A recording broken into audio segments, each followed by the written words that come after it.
Welcome to the Beauties Podcast, where we talk about everything you need to know about women's sports. From the grassroots to the pros, we got it all. Today on the show, we talk about the NWSL as the OL Reign take top spot and what it takes to be a champion. Here are your hosts, Addie and Cowie. How's it going, everybody? Welcome to the Beauties Sports Desk. Vibes are high. We are ready to have a great conversation today. Cowie, how are you doing, buddy? I am living my best life. I'm finally using my Etched Beauties Yeti. Yes, cheers, my friend. Cheers. Love it. That took too long. That did take too long. Well, especially for the amount of times we've cracked open a couple beers. Too long, my friend. Yeah, no, so I'm good. It's, yeah, I think, like you said, we're excited to just sit and chat a little bit, talk a little bit of sports, talk a little bit of life. I know you had a busy weekend. How was your weekend? Living at the rink, baby. Yeah. Loving every second of it. I miss being at the rink. It's one of my favorite places. So loving it. I do like this time of year going to the rink. I went today to a rink also, and I had mom say to me, "Aren't you cold?" Because I was still wearing my Birkenstocks. Oh, baby. Yeah. So it's a kind of a nice time of year where you don't have to, stomp through a bunch of snow or That's right. grab your mittens off your seat. You just casually roll in, hoodie and jeans with some Birks and watch some hockey. Real talk. Did you wear socks? No. Oh, because socks and Birks is huge I know. right now. No, Huge. I'm not a huge socks fan, if I'm going to be completely honest with you. Well, I have to admit that I don't wear socks in my skates. Me either. Don't like the feel. Me either. I got to be able to feel my edges. I got to feel my turns. Can't do it in socks. No. Which doesn't really make sense. Don't care. No, and I find, it goes way back, but it was a pain to always find socks that, like, if you found one that felt good, then they just became a crusty, disgusting mess, and you just ditch them anyways. That's right. Yeah, I've gone a long time, and I hate socks. Here's one. Okay, this is makes me sound awful, actually, but I'm going to still say it on the podcast. Do it. So young Cowie, when I was really little, I like the feel of new socks, but otherwise I don't really like socks. And so I told my mom one time that I wanted to be so rich someday that I never had to wear socks twice. Oh, baby, what a standard. What a life standard you've set. What a naive soul I was. Now I cringe thinking about throwing out like one pair. Okay, Yeah. Alicia, like get over yourself. But that's how much, as a kid, I hated wearing socks, and I love the feel of new socks. Yeah. So that was it is very much changed, just so everyone knows. What a standard. I love that. It wouldn't matter if I had all of the world's money, I still wouldn't throw my socks out after one pair now. But that is like legitimately little me was like, no, I never want to wear the same ones 2 times. No chance. Oh, I love it. Well, just a little fun banter. Just a little Story fun time. sock banter to start the show off today. Yeah. But you know what? So on Insta, we posted that what is a beauties? Or who is your beauty? Or what does beauties mean to us? Yep. And that was so, like, I got a lot of personal text messages from people being like, Connect with that. 100%. And the cool thing, and in the clip, you even say it too, like, beauties is across the board. Yeah. And All sports. Yeah, all sports. You hear people in life say it. It doesn't, and it is kind of hard to define. I think we all have this gut feel of what it is. Yeah. You know the ones. Yeah. When we say that, like, who are the beauties that you know? Like, when you think about the last sports team you played on, or if you think about your workplace, who's that person they're like, oh yeah, they're a beauty? Yeah. 100%. It's hard to define, but when you feel it, you know it. Yeah. Yeah. And it's such a connecting sports word. Like, I love it. Yeah, you hear I it love everywhere. it so much. But that was just a simple way of saying, hey, follow the show and follow us on Instagram. Yeah, we don't do a good enough job, and I've said it in past episodes, but one of the biggest ways that helps us get the show out into the world is by connecting with us. One thing that really helps is leaving a rate and review on the podcast wherever you listen, whether that's Spotify, Apple Podcasts, any of the rest of those apps that there is a very small percent of you that listen from some random strange place that we see in our analytics. Right. Wherever you land on this podcast, if you enjoy listening to it, it's a big help for you to go and give that a big 5 stars and leave us a review on it. That helps kind of send it out into the world more. And then when when you're listening to an episode and there's something that you think would resonate with somebody else, or that you think someone would find interesting, giving that a share over to someone else really helps us too. And then, yeah, like you said, connecting on Instagram. So our Instagram is Beauty Sports Talk. You can find Addie at Addie Miles Abbott or me at Cowie14. But reach out to us. There is no wrong way to reach out, whether it's just, you're vibing with something that gets put out there, or you've got a question or a thought, or, hey, you guys should have you ever heard of her or him or this or that? All those things help. Yeah, absolutely. And one of the reasons we talked about doing that at the top of the show is because today's going to be a little bit different, is we're going to, touch on a couple things, but there's been some key things in the sports world that has really struck a chord with us in the way of what it means to actually talk to female athletes about the word or the demeanor of being a winner. Yeah. And it's such a huge topic. And the reason we wanted to get that off at the front of the show is because sharing this conversation is so important. Sharing and having this conversation, especially for the young athletes. And we know a lot of the demographics that listen to us are moms, parents, aunts, uncles, people that are influential to younger female athletes. And this is one of the things that I think is mostly missing in youth female sports, in my opinion. Yeah. Right? No, and that, yeah, maybe we don't do that enough. I feel like we do. It's just our opinion. Oh, yeah. So, Right. Don't take that for whatever you think that it's worth. But it's based on lived experience and what is felt and seen within sports that we interact with, and from our own time in sports, quite honestly. And so, yeah. Because the two main, I would say, events that have happened in the women's sports world over the past week is USA basketball is still dominating. Still a dynasty within itself, right? They win their 11th world championship, right? And Kelsey Plum, the guard for the Las Vegas Aces, showing, and we retweeted this or we reposted this on our Instagram page, of her goals that she wrote out for this year, and being world champion is one of them, and why it's so important to write down your goals and stuff when you're in a different level. But also the fact that the OL Reign are the 2022 National Women's Soccer League Shield champions. And it just sparked this conversation of winning and what it takes to truly win, and why it's important to teach girls the importance of winning and not apologizing for winning. Because a lot of these national players, or the players that are on Seattle's OL Reign, are national level players. Yep. On USA basketball. They're obviously nationally ranked. They all play in the WNBA. They have a certain quality that is all about, I shouldn't say all about, but a lot of it is based off of winning. And winning is the standard. And I just think that the trickle down effect of how we teach that to young girls is very different to the way that we treat boys. Yeah. Boys, and we've got I have a unique story to kind of tell after about that, but it's like boys are taught respectful competition from a really young age, where most girls are taught be inclusive first and then whatever else happens after. Yeah. And that's a hard thing to have to switch gears after, when you get into a competitive mindset and then your coach is looking at you and being like, well, why don't you want to win? Well, maybe because the last 10 years I was told that I needed to take care of everybody else around me first. Yeah, be inclusive.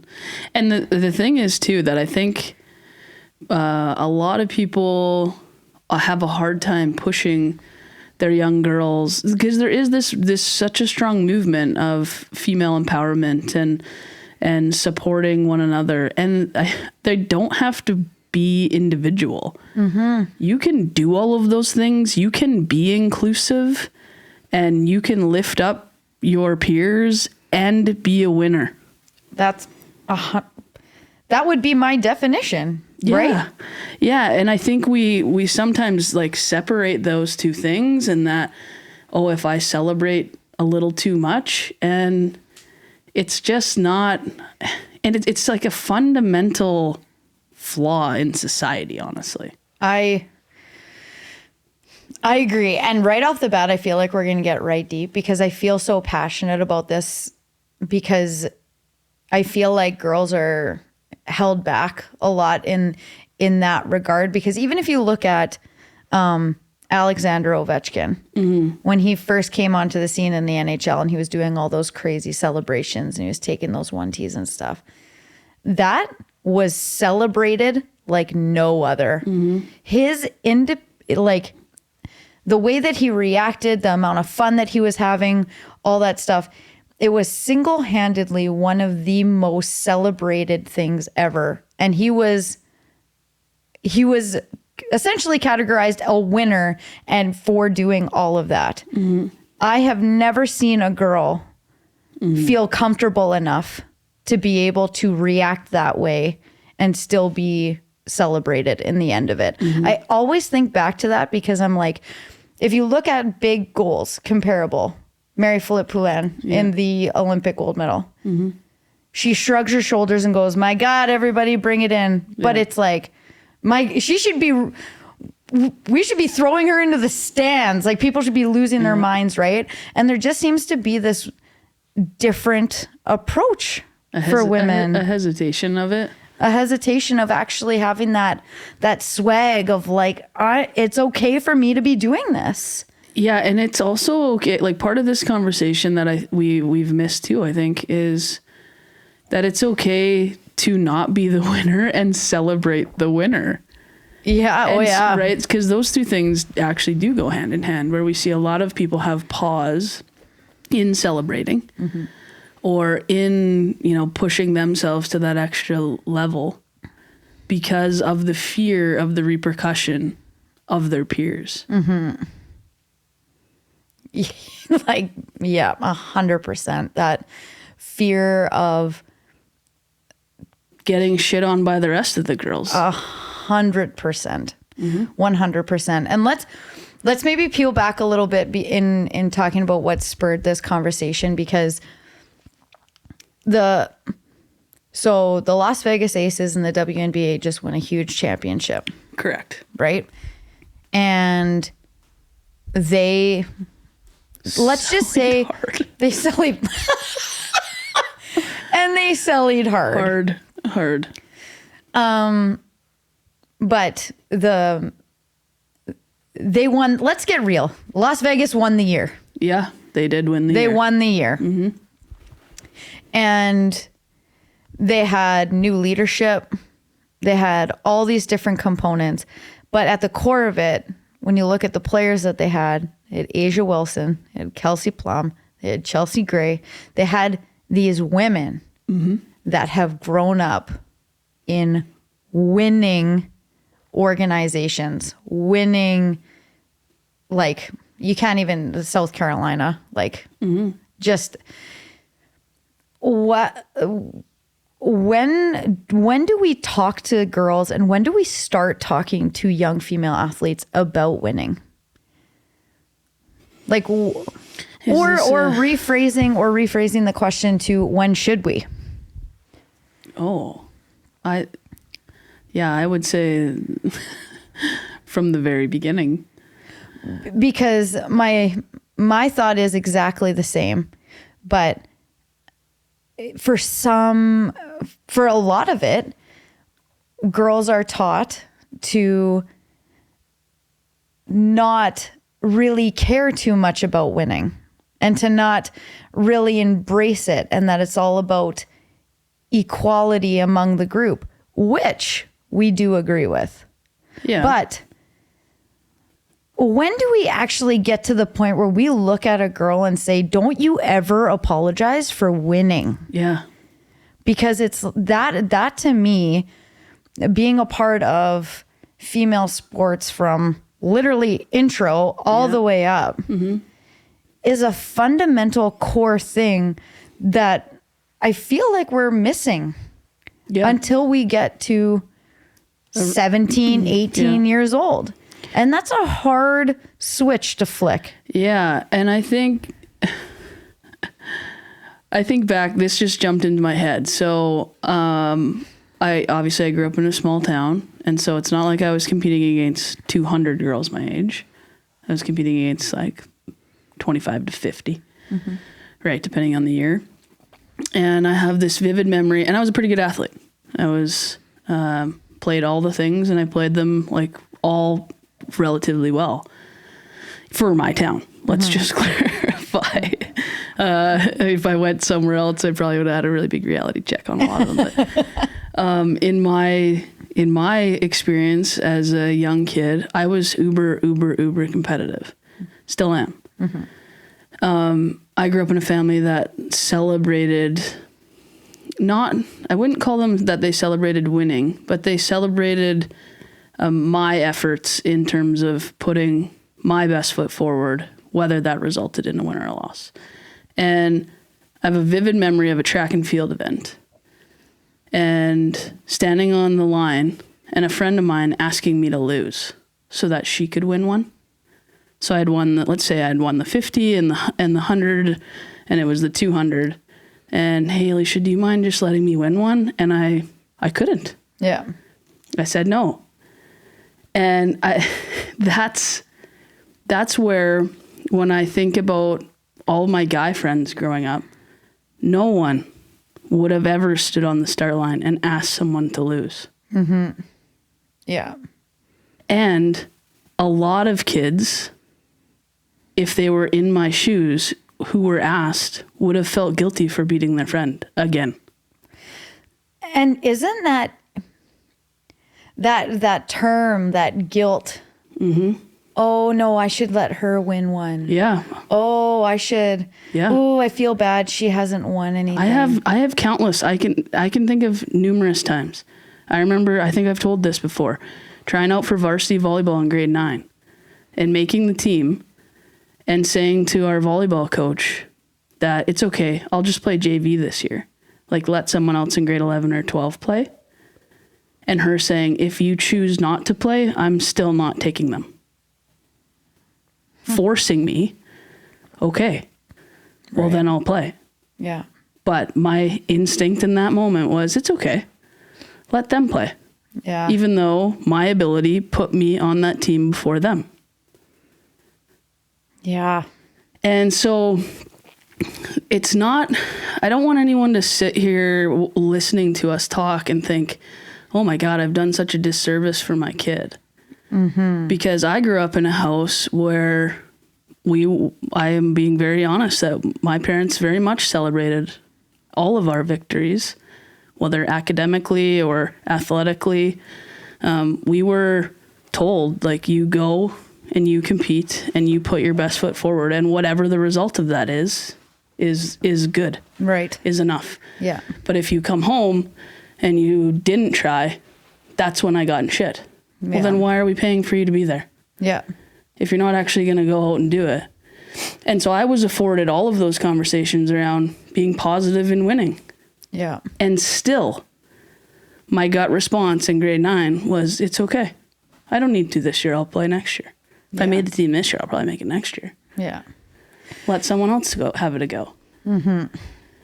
And so there is very much, it's not but I think our point here is that it takes that collective effort of having those conversations with our kids, all of us, kids and kids we coach, in affording you the freedom to give her shit and it be okay for you to be the best. And I think that it goes on both sides. And just like you were saying a bit before, is I always go back to this, saying, because I've coached girls for so long, is that boys compete to be respected, but girls need to be respected before they compete. And at a young age, girls need to know self-worth, self-acceptance, confidence, and all these things so that they have that respect within themselves to know that when they put their best foot forward, it is only the betterment for them and their peers. Mm-hmm.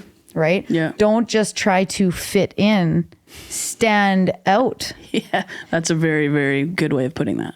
Don't try to fit in, stand out. It's okay to stand out. And it's okay to stand out when you're 6, when you're 7, when you're 8, when you're 9. It is okay. And I think that is where some girls go into whatever locker room it is, and it's just fit in. Mm-hmm. Just fit in. And the conversation of it's time to stand out, because when you stand out, energy is infectious. When girls go out and they are good, other girls also want to be good. But when you have a young group of female athletes and they're all independent, confident, and ready to compete at a young age, think about how much the world of women's sports is going to grow when we've got girls 10 and under, confident and knowledgeable about this incredible life of athletics for them throughout their entire career, and have the confidence that no matter what arena, court they step into, as long as they compete and push the pace, they will find a place. Yep. Not just try to fit in. Yeah. I think that is one of the biggest things holding a lot of youth female athletes back, because when I did a presentation, I think it was 2 years ago now, 64% of girls drop out of sports between the ages of 13 and 14, 13 and 15. And reason for that being is because they don't have knowledge or whatever, but knowledge of where they can go. They also don't believe in what's out there for them or believe in themselves enough to go. So they just fit in wherever they are and then just move on. And it's not just us making it up at the Beauty Sports Desk. It is backed by... Yeah, there's statistics and research. Oh my gosh. And if you saw it, it would break your heart. And personally, I've seen it happen far too many times. Yeah. And so this conversation of performance at a high level, in my opinion, really starts in the confidence and development of girls 10 and under. Yeah. Yeah, because the other thing too is that when we talk about having that competitive edge and that winning mentality, parts of that mentality and that approach to sports includes accountability and respecting the game. And where I think, and you can chime in here with your example, because I think it kind of fits in this, where one of the things that we see too often in sports, in female sports, and a lot of our references are hockey based, but from our life in sports and my time in sports across different ones, is that we also need to be able to hold our peers accountable, and that is part of a winning mentality. Yeah. When you believe in putting your best foot forward every shift, every time you touch a court, every time you touch a field, part of that goes hand in hand with holding your peers accountable and respecting the sport. And if someone isn't doing that, if you aren't the most elite athlete on your team, and you're seeing someone putting down someone else who is putting their every ounce of effort into it and are leading in ability, part of that winning mentality is holding your peers accountable and respecting the sport enough to not shit on someone else for being better than you. Yeah. Oh, yeah. And that is learning all about your own self-worth and accountability and all the things that you're saying. Because the story she's saying right now is I have a really close family member that just went through a tryout. And within the tryout process, kind of got lost. Mm-hmm. So they thought that they weren't even at tryouts. It was a big schmozzle. It's not really very admirable. But regardless. Yeah. Went in there and said, hey, like, just want to know where I stand. This is kind of getting a little weird. Heard you signed some other people. And they said, oh my God, we lost track. We lost track of you. We thought you were gone. We thought you were a different person, whatever the case may be. So literally within an exchange of 20 minutes, somebody thought that they were on the team and then found out that they were not on the team. Mm-hmm. Like 20 minutes later, given the hat, taking the hat back because they gave it to the person that deserved it the most. And that person sat in the lobby and waited for my family member to leave and said, you know what? Congrats. Congrats. I knew you were better than me. I thought they picked me for a different reason, but I just wanted to let you know that I believe that you should have been on the team, and congrats, shook hands and left the building. And I'm like, that would be so rare to see in female athletics for the pure understanding of what we've been taught through society is that it's personal. Yeah. Yeah. And that's hard because when you get cut from a team, sometimes you are not the best, right? Mm-hmm. You got cut. Mm-hmm. Sometimes you probably deserve to be on a team and you're going to be cut. And it's not personal. But for some reason in sports, girls take it personal. Mm-hmm. Yeah. And I think it's taught when they're young. Yeah. Right? They're young, and then every time that they screw up on the ice, it's personal. Every time they miss a shot, personal. Personal. Yeah. Where from what I've seen with working with some boys too, is that I'm on to the next thing. Yeah. We've tried to articulate that a few times, and that little boys, for whatever reason, whether it is just society or what, have this innate, and we're not speaking about every kid anywhere. No. This is very generalization, but have this innate ability to like not give a shit. Honestly, I can't even say it in any other way. It's like, if I fall down, I get back up. If I get run over, I get back up. I don't need permit. Like it's the opposite effect when you coach young boys and having to reel them in. Yeah. Guys, no, we need you. And we've talked about that. How do we get rid of this dotted line mentality that we sometimes see with our young women? Yeah. In that when we draw it up on the board, they feel so inclined to follow it like to a T. And this is going to be a bold statement, and I'm going to get after it right now, is I do believe it is society. I do believe that girls are taught to look a certain way, act a certain way. Exactly. I've seen it too many times, especially not even just in the world of sport, but in the world in itself. Yeah. And so when you bring it into the sports side of things, I 100% believe that it is definitely societal driven, from what they see on TV to what is being told to them throughout courts and whatever sport you're playing.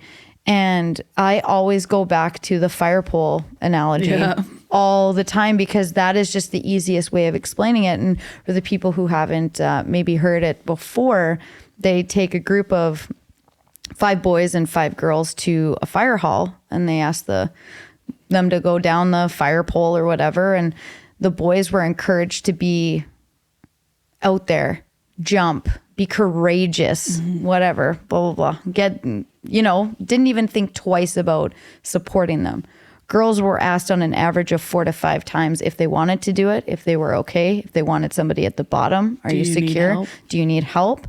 All these different things. All those little patterns accumulate over time to where it's like, well, clearly I need help. Clearly I need these things. So teaching girls to be fearless is a huge part of sports. Huge part of sports. Your value as a human being does not change in your coach's eyes whether you score a basket or not. The value of who you are as a human being does not change. It is in that moment, did you hit it or did you not hit it? If you didn't, maybe you got to get pulled off the court. If you did, maybe you got to stay on. But who you are as a person does not change. And for some reason, person and athlete are very much intertwined as a female athlete, where it's different for boys. It is, and it like, I think that's a good example, and the confidence to take the shot, right? How many times do we say, like, you have the lane? Why is our first thought always find my teammate? You know, I've got examples of watching hockey already this year of kids tipping a shot and the person shooting the puck losing their mind, excited that they scored a goal, and the teammate who deflected it, that's the rules of hockey, that is your goal, declining it. No, it's okay. I don't want to take it away from her. It's just innately built in our culture right now. And when we look around elite athletes, when we look around at Serena Williams, whose dad told her, you will be a champion, you can change the world. Those conversations created, along with a shitload of hours of hard work and talent. But those kind of conversations, everywhere we look, people on our national teams for hockey, basketball, you name it, WNBA, Kelsey Plum making her list. On her list, people, if you didn't see it, she wanted to be on the WNBA All-Star team. She wanted to be all WNBA. She wanted to be a WNBA champion, and she wanted to be a world champion. Those are not small goals she wrote down in March. And she did every single one of them. All of them, because she allowed herself the reckless abandon. I'm going to use that in terms of female athletes. To go ham. Build up her teammates, defend her teammates, blood, sweat, and tears, hours. They all bought into Becky Hammond's trust. They know how to check their ego at the door. When it's their time to sit down, they know why. They celebrate their peers who, in those moments when they're having a hard game, are the ones that should be on the court. That's right. All of those things, all of the stuff that we see young athletes struggle to accept in themselves, accept in their peers, and find within themselves in a lot of scenarios. When you look at elite athletes, regardless of the sport, they have figured that out. That's period. That's right. That's 100% right, because because even that tip scenario you just said, like, the person shooting it should be like, that's your tip. That's your tip. You got it. I know. You know, it's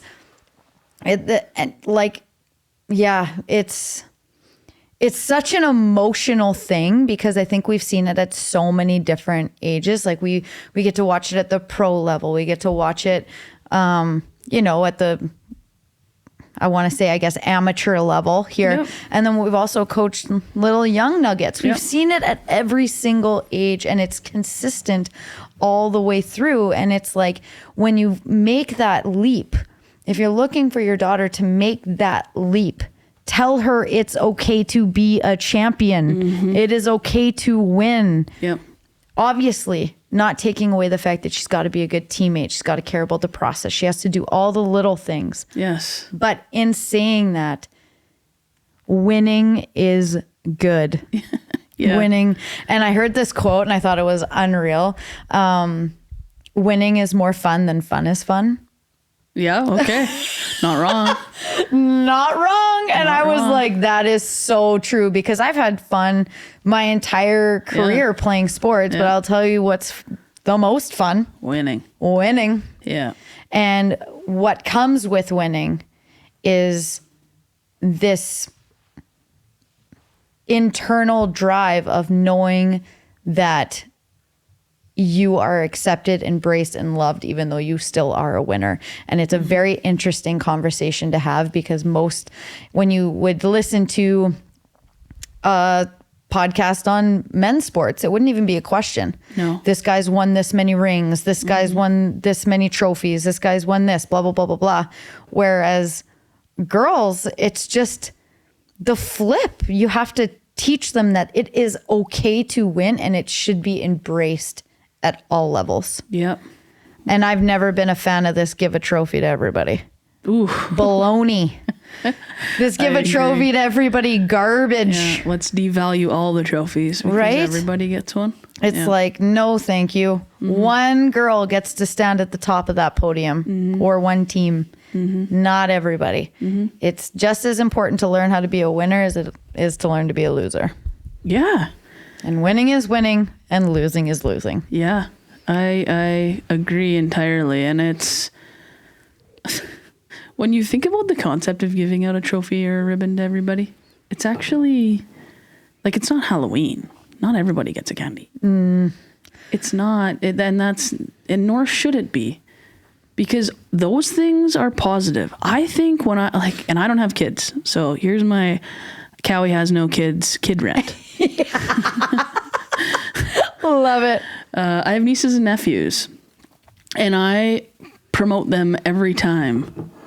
Like I say, I'm not the auntie that lets you in. When you can beat me, I will shake your hand. Yep. And say, congratulations, you win. Yeah. But you can try for the next 13 years. I'm that auntie. I'm that mom. Yeah, and I get it. You know, and it's part of, and I know lots of moms and dads like that too. And kudos to all of you who, if you are that mom and dad, awesome. Because it is serving your kids so well. I remember arm wrestling my dad. I don't know if I'll ever beat my dad. Maybe when he's 85. Yeah, that's right. But I've arm wrestled my dad a lot of times in my life, because someday I hope he's not super old when I do it. But someday there's this part of my soul that thinks I'll be able to beat him someday. I'm 34. Yeah. If I haven't beat him now, I'm past my prime. Now I'm waiting for him to be a skeleton. Yeah. But it's just innately in there. And I have a hard time. And I think I agree that people need to know, because it's not just sports. No. Not everyone gets the job. Yeah. You know who gets the job? The one who works their tail off, puts in the time, and understands how to put themselves out in the world in a way that affords them the job. Yeah, that's right. And it's like this conversation I heard a little while ago about like luck, like, oh, they're so lucky they got it, blah, blah, blah. And they looked over and they said, weird, the harder I work, the luckier I get. Isn't that weird? And it's like, it's so true. It's so true. So to round out this whole conversation in a way, is winning needs to be talked about at all different ages. And I think there needs to be a unique perspective. I shouldn't say unique, but there needs to be extra attention put on it when it comes to girls. We have to be really focused, intentional of the words that we use with young women. And because it is so influential, the words that you use, the words that you speak of. And I think about like all these, high level male athletes, and we're starting to see it a lot more on the women's side too, which is great. But a lot of like that Michael Jordan documentary that came out, I think about all the boys that get to watch that documentary and go like, okay, so I have to do that, or the Kobe Bryant Mamba mentality, like there's like with Kelsey Plum saying like, I was going to be a champion this year. I think we need more girls seeing that. I think we need more professional women talking about it more honestly of like, I will not stop until I become a champion. I'm going to be the best teammate along the way. I'm going to do whatever it takes, but I have set my standard for my life and this is what it's going to be, because the more young girls, and we just keep referencing 10 and under because that's the most influential age, the more young girls that hear the conversation about winning, that winning is good, that winning is positive, that you win or you lose. There's no consolation. The more the effect of that is going to trickle into more girls staying in sports, more confidence, more I don't want to say, I just keep coming back to this word swag, like more swag in women's sports of like, no, don't mess with me. Yeah. I'm coming in hot. Yeah. And I'm not apologizing for it. And I think that if we have that, we will see a tremendous spike in the amount of women trying out to be in the PHF, PWHPA, competing for scholarships, because competition will be looked at as positive, not as a way that you can fail. Yeah, and failure is okay. Oh, it's the only way to grow. I know. Failing is the only way to grow. Yeah, people are so scared of it. And I think, I don't know, you think about how many times, and it's hard. You know, I remember when we this spring, when we were in Edmonton, and when we walked in the dressing room to a room full of heartbroken 13-year-olds, and that was the first thing that came out of my mouth. This sucks. Yeah. And it's going to suck for a while.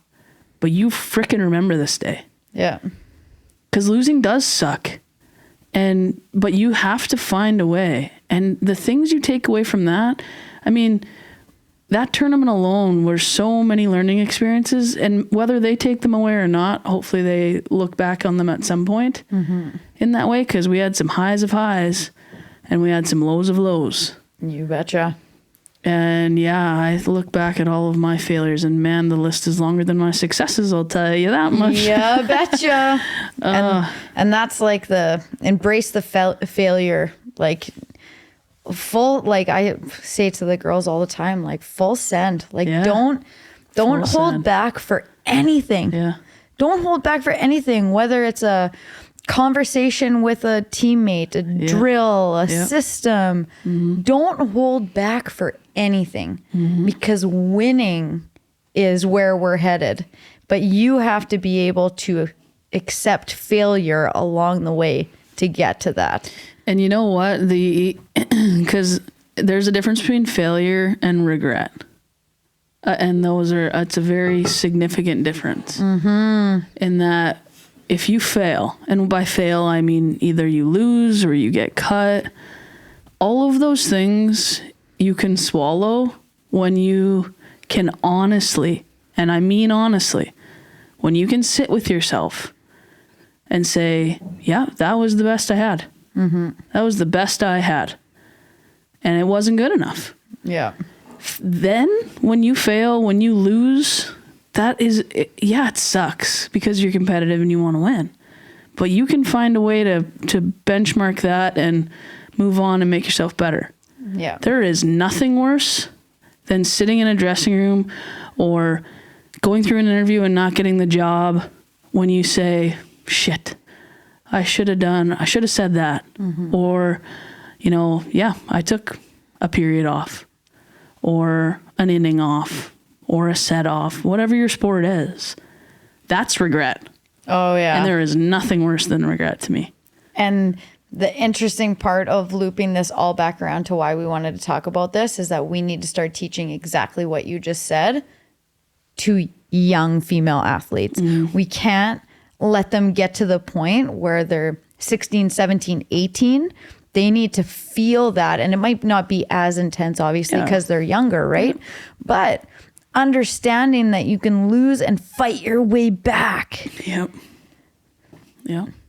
accepting the wins, but also accepting the losses for what they are. Not everybody gets a ribbon. Like, I just think that mentality taught to younger women is maybe the most powerful thing that could be taught. Yeah. In sports and life. Sports. Yeah. I was just going to say that, sports and life.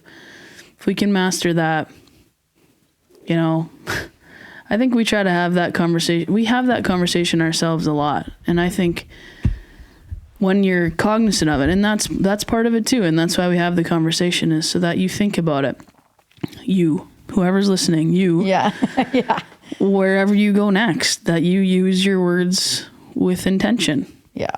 Because they resonate and they matter and they mean something and people are listening. And that's, again, Cowie with no kids, I have never been more cognizant of the words that I say because there's little ears. Yeah, that's exactly right. So if you are listening and you are a parent, coach, grandma, grandpa, whoever you are, the words in which you use with young female athletes are very, very important. Mm-hmm. And I think that's a huge takeaway of today. Yeah. Huge takeaway. Yeah. And that everything especially for littles, but even now, everything is learned. Yeah. You don't just come into this world and think that I need to share my cookie. Yeah. Right? That's right. And so just being cognizant of that too, of your approaches, our approaches, the way that I know you're intentional with it. I know I can just hear another coach arriving home at our house upstairs. And I think we need lots of you guys too, who are having those intentional conversations with kids. But, cause I think, man, how many times in your life have you said, let's go again? Oh, like I don't care if we're talking beer pong. We could literally be. Yeah, that was lucky. Let's go again. Yeah. I was running off ice with the girls the other day and I didn't get, where I wanted to in this leg extension thing. Mm-hmm. And it was like nobody else existed in the room. Yeah. I was demoing forgot you're the coach. 17 or like a group of 17 girls. And I literally was like, well, line up again, Addie, not good enough. It's built in you because it's so, it's so positive. It's and when they see you do it, then they want to do it. Mm-hmm. And it's awesome. Permission to be a winner granted. Yeah. That's title of today's episode. My gosh. Yeah. Permission to be a winner granted. So we got a cool episode coming up. Let's talk about it. Let's break it down. Let's get into it. Yeah. So we're going to have a conversation with Leah Hextall coming up. So if this is your first episode here, good timing, because that should be fun. Yeah. And if this is I don't know, what episode are we on? Don't know. 40 something. Beauty episode. 40 something somewhere episode. In there. And I think, the interesting part of that for me is the thumbnail of this podcast that you clicked on says, break the silence, lead the conversation. And she's doing that. And we are in search of more women who are doing that. And we are going to have a conversation with her about that. I am so excited. It'll just be Leah and Cowie sitting down. And I think that's going to be a really cool dynamic. I think it's going to be an amazing time to just literally pick her brain on not only her career, but a lot of the things that we actually just talked about. Mm-hmm. She's had to battle back from a lot of adversity. She's had to learn about what it means to win in life. She also had a relative who's, got a banner retired up in a arena. So it's a pretty winning lifestyle over in the Hextall household. So I'm excited to have that and hear that conversation. Yeah. So make sure you tune in next week for that episode with Leah, because I think that will be fun. And like we say, that's the approach that we're gonna continue to search for, is people who will have those kind of conversations. It's one thing to learn the story of people. That's important, because we definitely don't see that enough, right? It's hard to find elite female athletes and their journeys and how they got there and what makes them uniquely them.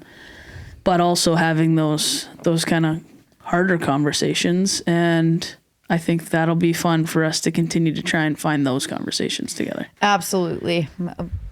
Understanding the behind the curtain almost of sport, which is going to be really cool. So it's clearly going to be your Beers with Beauties episode. So what if she looks at you and goes, you know what? I'm a Wine drinker. margarita. I was going to say margarita. Oh, I'm going to say, do I look like a bartender? Girl, do I look like a bartender? Your choice is beer, wine, or we should. I mean, I can make you a cocktail or something on. We'll figure it out. I'm a on the rocks kind of person, so that doesn't work well. You want a rum on the rocks? You want a beer or a wine? What a host! Oh, hostess with the mostest. Yeah. Well, I'm happy we had this conversation. I know it's something that's near and dear to our hearts, and I'm hoping that if you do have anything that you'd like to add to this conversation, please, please, please reach out to us on any of our social media platforms, because we'd love to chat with you. Yep. Could not agree more. Awesome, buddy. Well, in true Beauties fashion, Cowie, final words. Yeah, this was a fun one. Hopefully for you listening, this resonates with you in some way, and I think that's the point. So like Addie said, if you have any thoughts, comments, reach out to us on Instagram at Beauties Sports Desk. You can find Addie at Addie Miles Abbott, me at Cowie14. Don't forget to head on over to wherever you listen to your podcast and leave a rate and review. That really helps the show. Buddy, we will see you again very soon. I love doing this with you every week, so we'll chat again soon. Thank you so much, and we'll see you next week.